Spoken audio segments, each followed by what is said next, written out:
Bonjour à tous et bienvenue dans cette partie de la formation. Nous allons parler d'une propriété très importante, notamment quand on parle de positionnement. C'est une propriété qu'on utilise très souvent qui s'appelle la propriété position.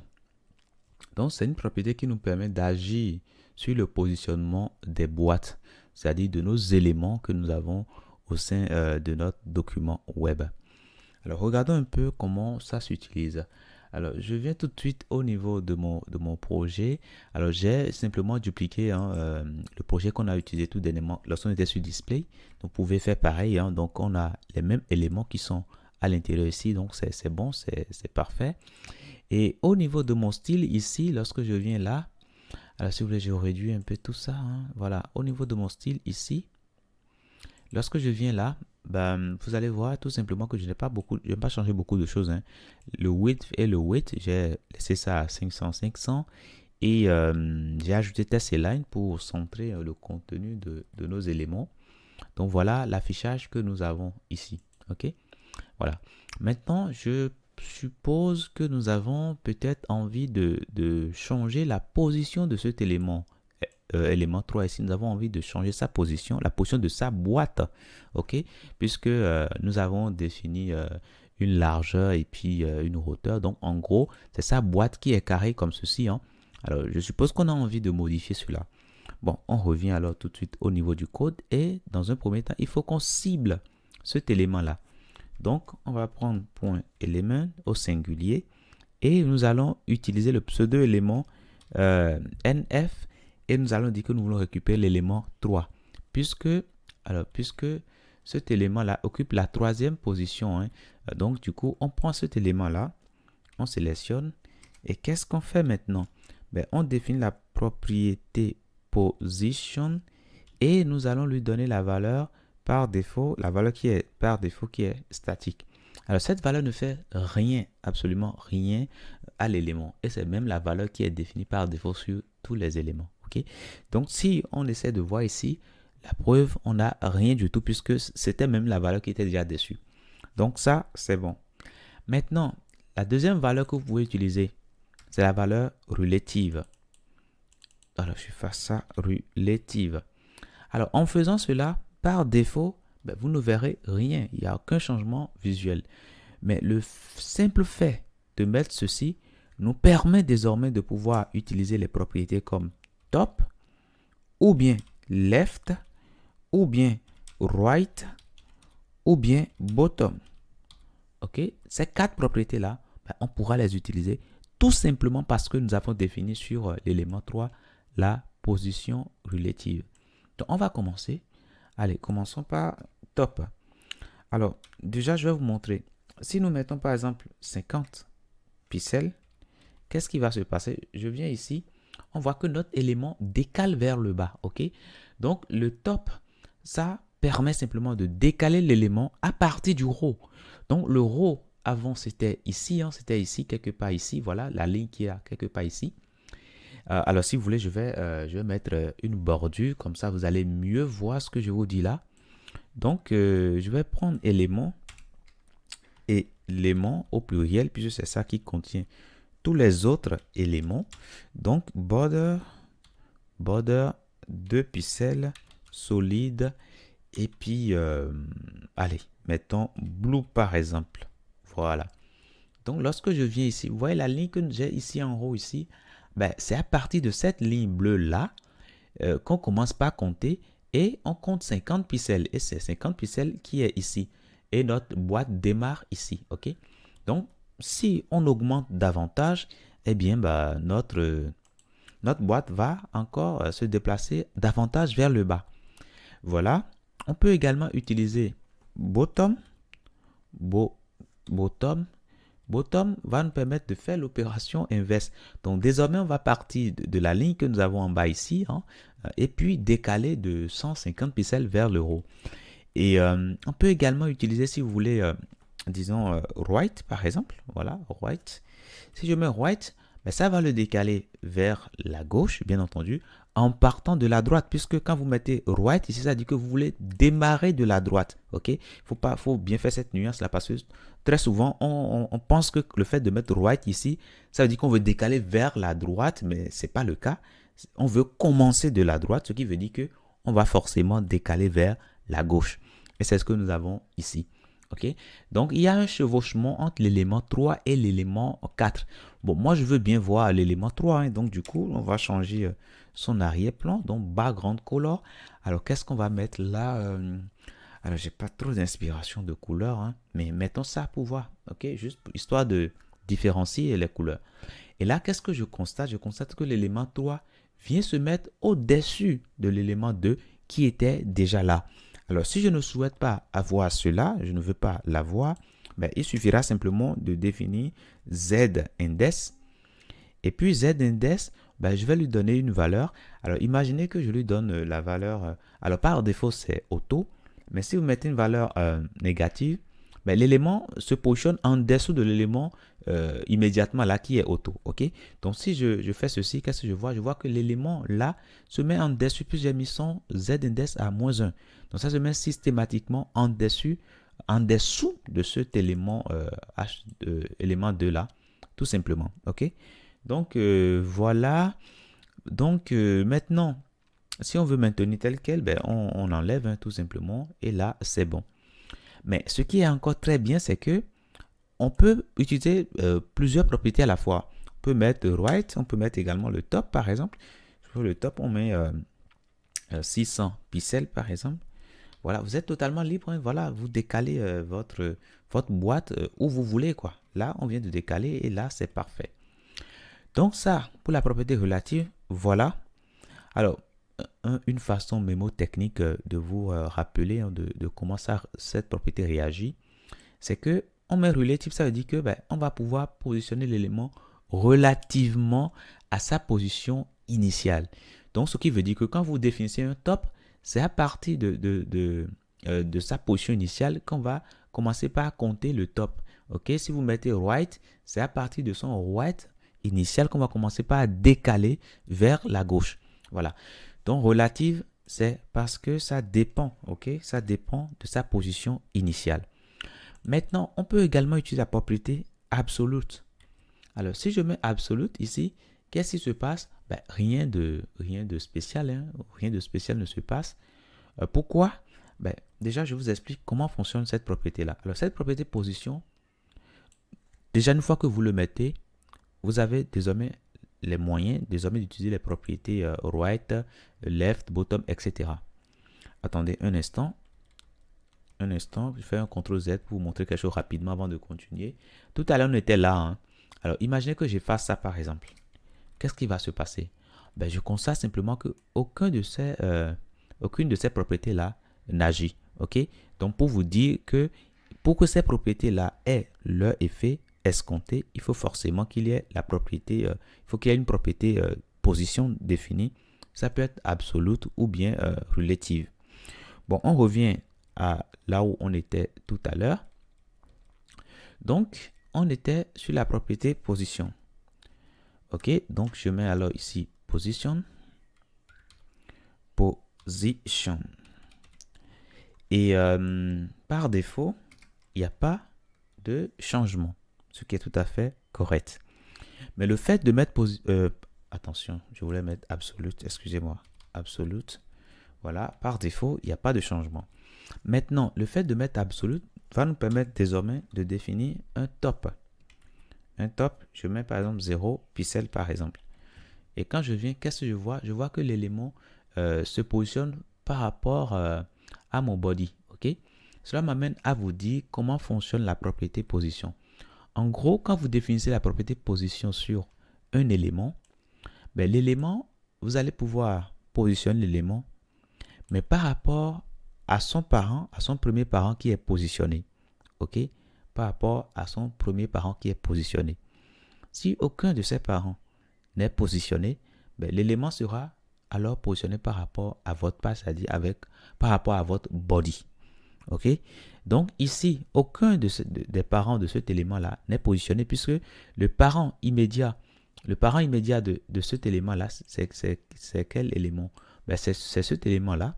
Cet élément-là n'est pas positionné.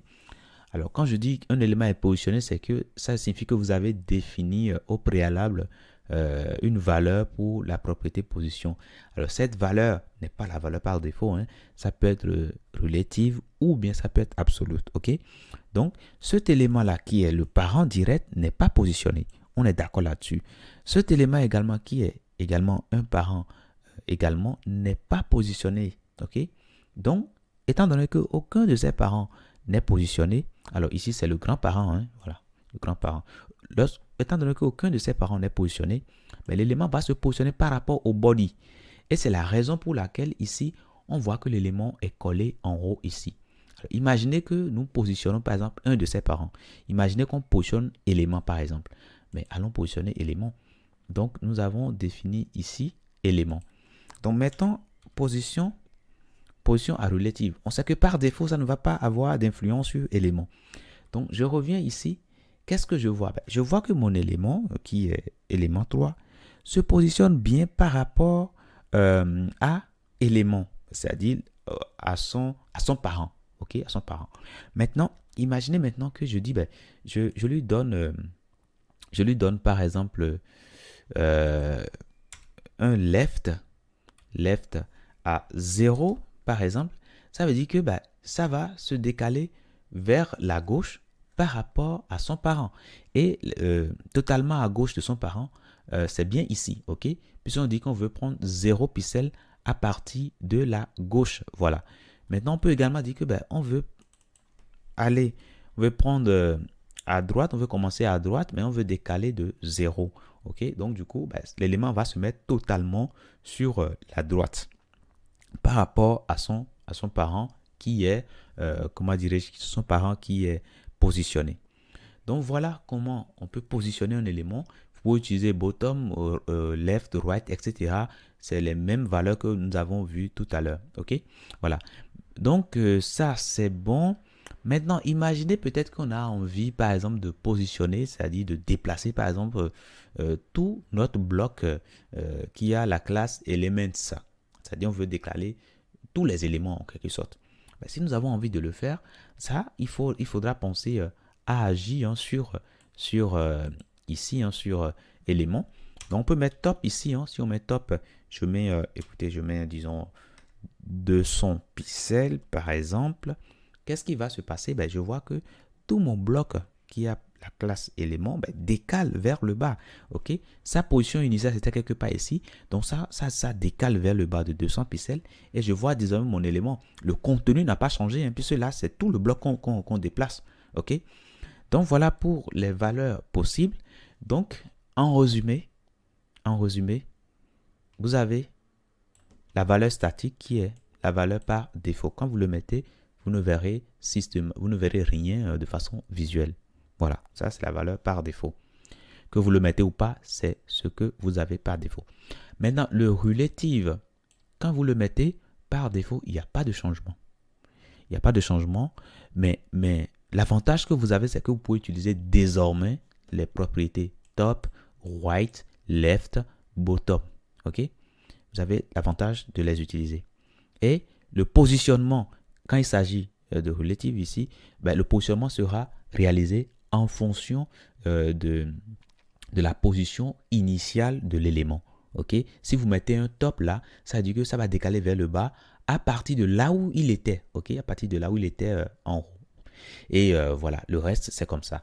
Maintenant, la valeur absolue, cette valeur quand vous l'utilisez, bon, dans un premier temps, l'élément ne va pas bouger. Vous allez avoir l'impression que l'élément ne bouge pas.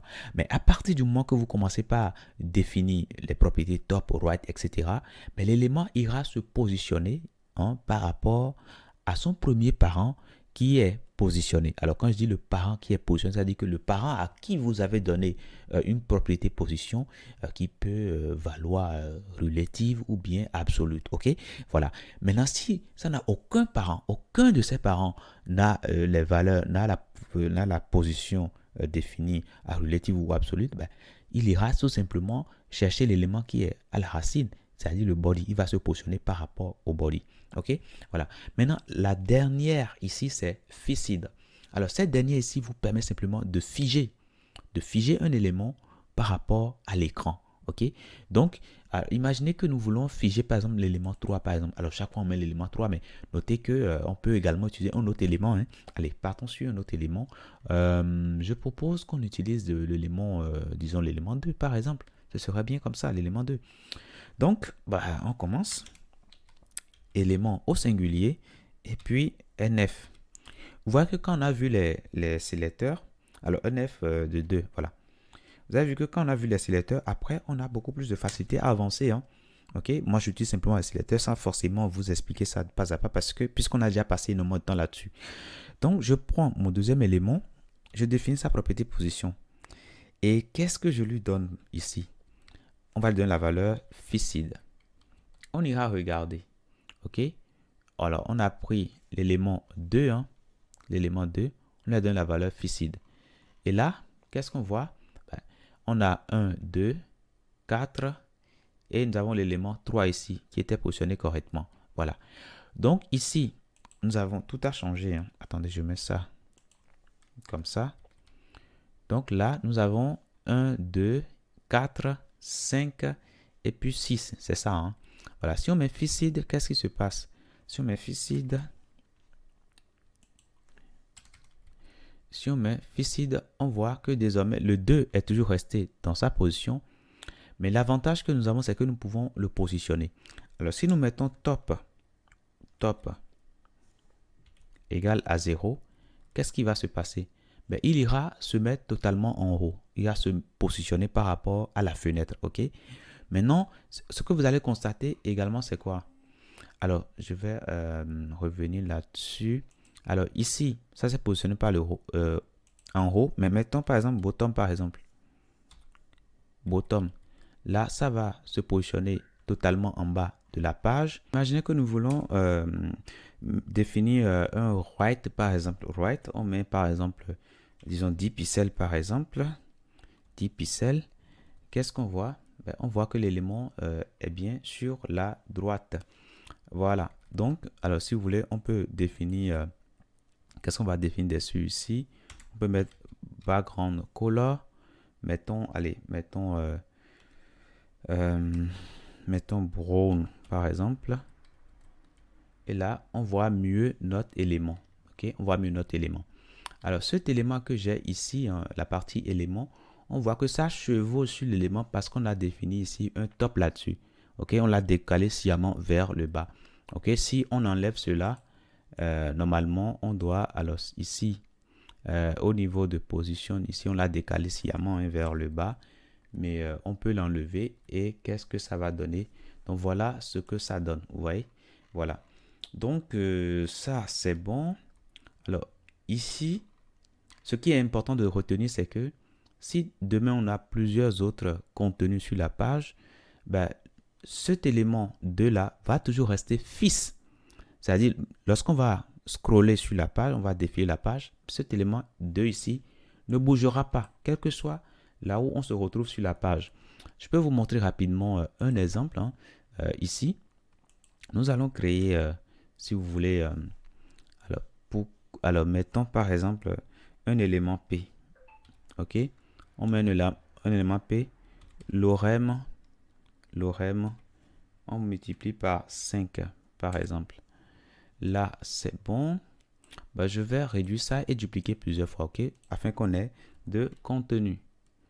Donc là, j'ai dupliqué, hein. Voilà. Donc, je viens sur mon site. Qu'est-ce que je vois? Je vois le contenu et je peux défiler. Vous voyez, je peux défiler et l'élément 2 ne bouge pas. OK? Voilà, c'est la spécificité de la valeur ficide. Ça fige l'élément par rapport à l'écran. Donc, vous pouvez par exemple créer un chatbot. Par exemple, quand vous créez un chatbot, je vous souffle déjà qu'on va voir quelque chose du genre quand on sera dans le projet final, hein. Donc, voilà. Donc, du coup, quand vous avez un chatbot ici, par exemple, votre page est là, ça tourne. Et après, vous pouvez avoir un petit bouton ici. Lorsque vous cliquez, ça va fermer. OK? Quand vous cliquez sur l'utilisateur, ça va s'ouvrir. Et là, voilà, vous voyez, c'est parfait comme ça. OK? Donc, voilà pour la propriété position. Alors, une fois encore, gardez bien ce que je vous ai dit, hein, les petites notes là que je vous écris ici. Gardez bien tout ça. Et quand on sera sur les projets, vous allez voir que même s'il y a des petites confusions peut-être à votre endroit, peut-être ici, ne vous inquiétez pas.